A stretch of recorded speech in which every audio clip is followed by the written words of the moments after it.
Hi, how are you? We're good. Jack, I think the nose ring is cool actually. Hey, Spenny, everybody! This guy does his shit. No one else agrees. I just wanted to introduce myself for those who don't know me. I am Spenny Pugliano. I just wanted to say first of all that I am here for you. You know, I'm here to make you laugh. We'll hopefully make you laugh. But I'm also here for myself. You know, being able to come here at the end of the day, you know, tell you jokes and make you laugh. That's something for me as well, and I do think that's a nice thing. So I thank you for having me.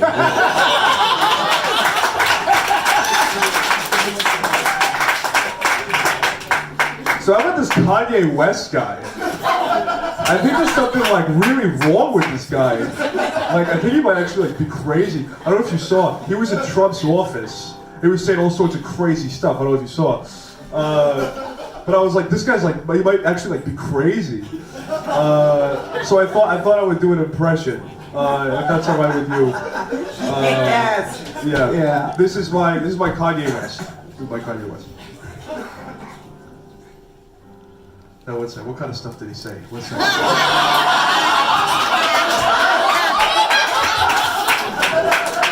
Oh boy, he was saying all sorts like crazy stuff. I gotta watch the video again. That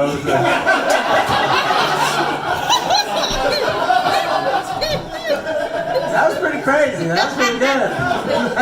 I'll try. I'll go back, try again. You know what else I had for you? The other day I was in a Thai restaurant. I was in a Thai restaurant. I was eating pad Thai. It's like noodles, you know. I was eating pad Thai, and I said to the waiter that was there. I didn't say to him. I should have said to him.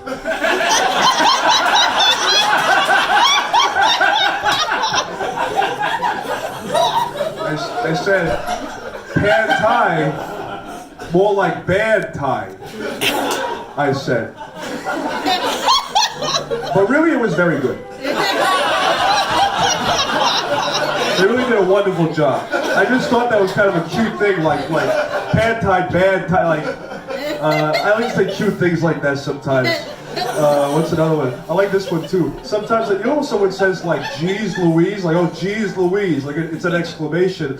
Sometimes I like to say, cheese Louise. Even though it's cheese Louise. My brother will say to me like, Spenny, you know, it's not cheese Louise, it's geez Louise. But of course I know that, you know, I'm just joking around. So, I like that one as well. I like that one too.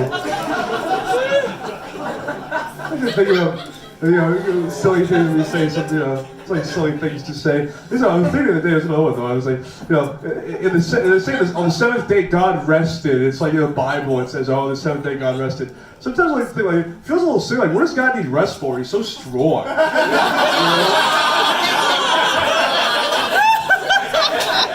You know, what's he doing that for? So. If you're religious, I mean, no offense, of course, but like, yeah, it's just kind of like you're so strong. So, what are you resting for? It's like you can do whatever you want. You know?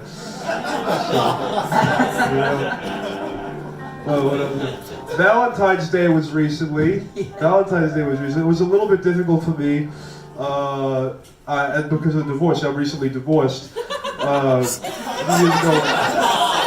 no. Yeah, it's been a rough few years. What had happened was, you know, my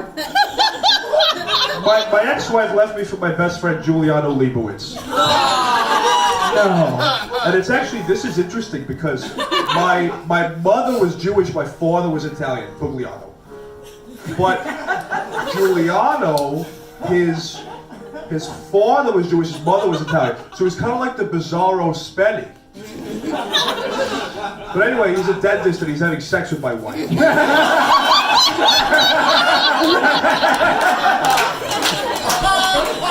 do you do, Spenny?